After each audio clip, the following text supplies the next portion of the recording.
Good afternoon, children. So, we are moving to our last life process of the chapter, that is excretion. Under that, we are going to discuss excretion in human beings. We have already discussed how organisms get rid of gaseous wastes generated during photosynthesis or respiration. Other metabolic activities generate nitrogenous materials which need to be removed. The biological process involved in the removal of these harmful metabolic wastes from the body is called excretion. Different organisms use varied strategies to do this. Many unicellular organisms remove these wastes by simple diffusion from the body surface into the surroundings. As we have seen in other processes, complex multicellular organisms use specialized organs to perform the same function. Excretion in human beings. Excretory system of human beings have the following parts or following organs, that is a pair of kidneys. From the diagram you can clarify these points. So a pair of kidneys, a pair of ureters, a urinary bladder and a urethra. Kidneys are bean-shaped structures located on either side of the backbone and are protected by the ribs and the muscles of the back. Each human adult kidney has a length of 10 to 12 cm, a width of 5 to 7 cm and weighs around 120 to 170 gram.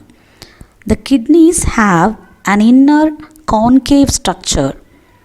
At the center, there is a notch called hilum, through which the blood vessels and nerves enter the organ.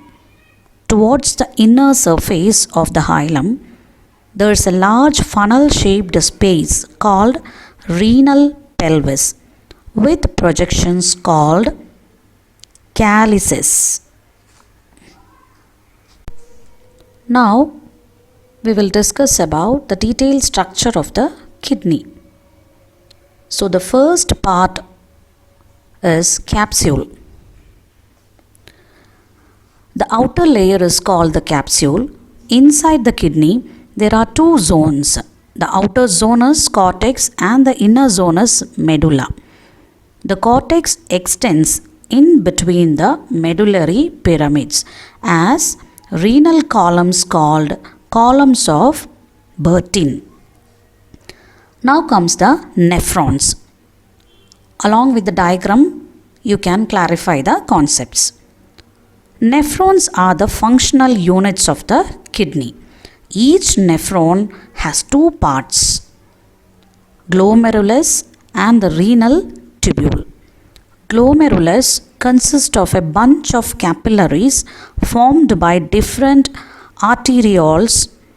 Blood from glomerulus is carried away by efferent arterioles. The renal tubule starts with a cup-like structure called Bowman's capsule. Locate the Bowman's capsule from the diagram there, and this encloses the glomerulus. The Malpighian body consists of glomerulus and Bowman's capsule, the highly coiled structure in the tubule next to the Bowman's capsule, is the proximal convoluted tubule. The next part of the tubule is the Henle's loop, which has an ascending and a descending limb. The ascending loop constitutes as a distal convoluted tubule. The distal convoluted tubules of many nephrons open into the collecting duct. You can see the Henle's loop there from the diagram. The cortical region of the kidney comprises of Malpighian corpuscle, proximal convoluted tubule and distal convoluted tubule, and the medullary region contains a loop of Henle. There are two types of nephrons, cortical and juxtamedullary. In the case of cortical, the loop of the Henle is very short and extends only a little into the medulla. In juxtamedullary, the loop of Henle is very long and runs deep into the medulla. Next part is ureter. A thin muscular tube called the ureter comes out of each kidney extending from the renal pelvis. It carries urine from the kidney to the urinary bladder. Next is the urinary bladder. It is a sac-like structure that stores urine until micturition. Micturition is the expulsion of urine from the body. The urine is carried to the bladder through the ureters. Now comes the urethra. This tube arises from the urinary bladder and helps to expel urine out of the body. In males, it acts as the common route for the sperms and the urine. Its opening is guarded by a sphincter. Now we are going to discuss about the mechanism of the excretory system in human beings, how it functions, how is urine produced. The purpose of making urine is to filter out waste products from the blood. Just as carbon dioxide is removed from the blood in the lungs, nitrogenous waste such as urea or uric acid are removed from blood in the kidneys.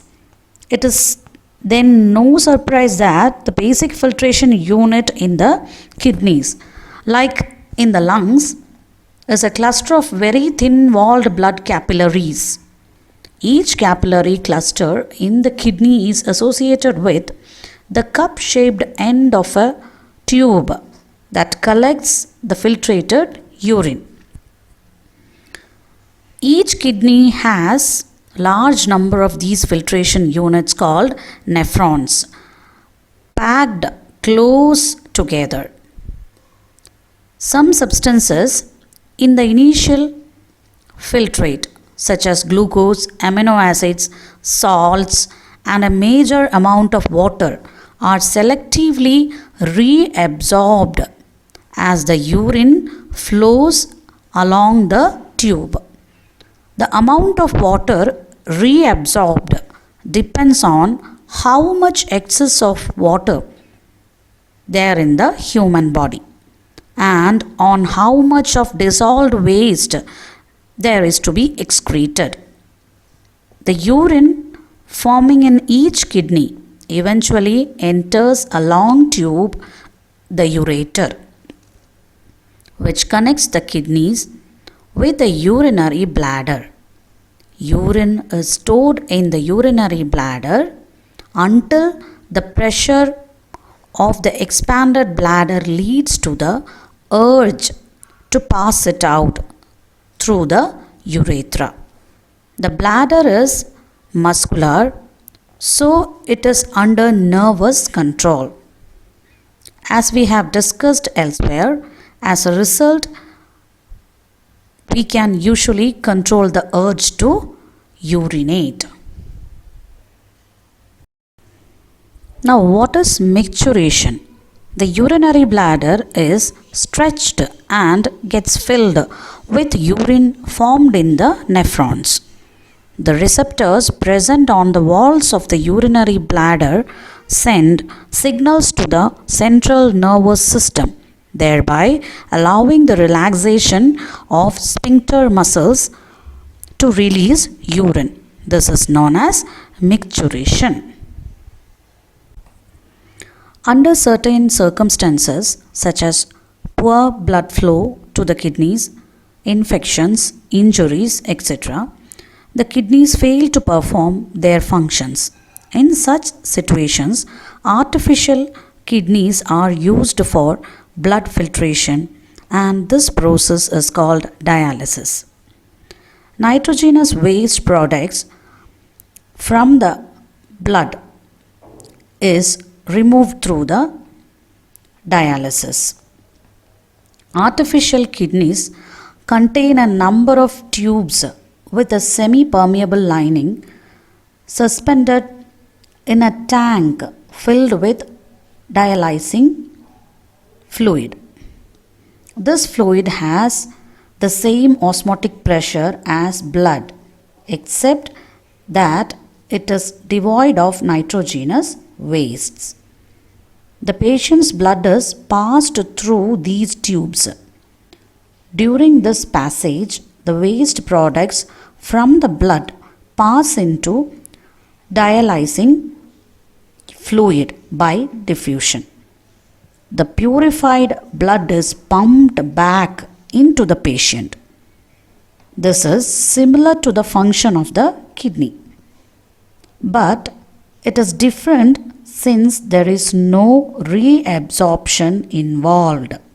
Normally, in a healthy adult, the initial filtrate in the kidneys is about 180 liter daily. However, the volume actually excreted is only a liter or two a day, because the remaining filtrate is reabsorbed in the kidney tubules.